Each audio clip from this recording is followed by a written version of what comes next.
السلام علیکم ورحمۃ اللہ وبرکاتہ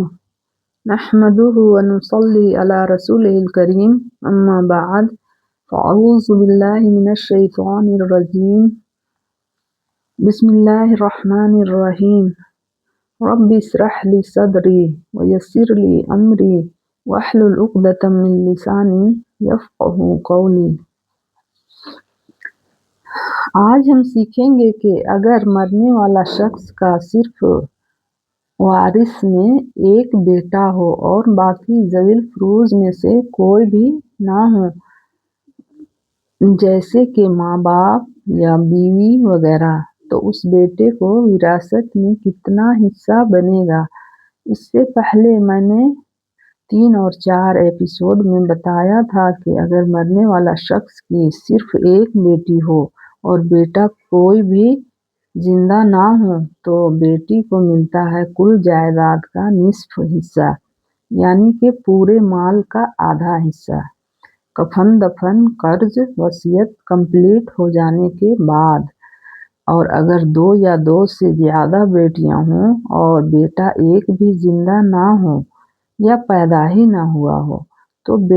بیٹیوں کو ملتا ہے کل جائیداد کا 2/3، باقی مال جو اسبہ ہوتے ہیں ان کو ملتا ہے۔ اگر آپ نئے ہیں اور ان چیزوں کے بارے میں تفصیل ڈیٹیل سے جاننا ہے تو آپ میرے چینل کو سبسکرائب کر کے 3 اور 4 ایپیسوڈ دیکھ لیں۔ اب آئیے سیکھتے ہیں کہ اگر مرنے والا شخص چاہے وہ ماں ہو یا باپ ہو اور اس کی وراثتی جائیداد یعنی ان کے چھوڑے ہوئے مال چاہے وہ کسی بھی شکل میں ہو، جیسے گاڑی بنگلہ زمین روپے پیسے دھان چاول جو بھی ہو،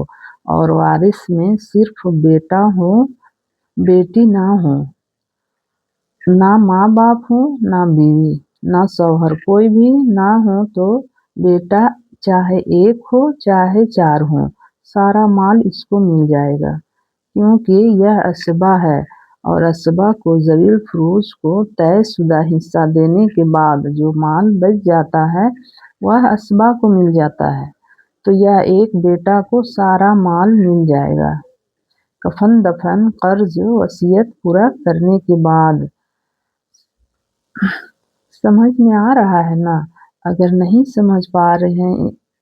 سمجھا پا رہی ہوں تو مجھے کومنٹ میں بتائیے گا تاکہ میں اور بہتر طریقے سے سمجھانے کی کوشش کروں گی، کیونکہ مجھے آپ لوگوں کو صرف بتا دینا نہیں ہے بلکہ مجھے آپ لوگوں کو سکھانا مقصد ہے،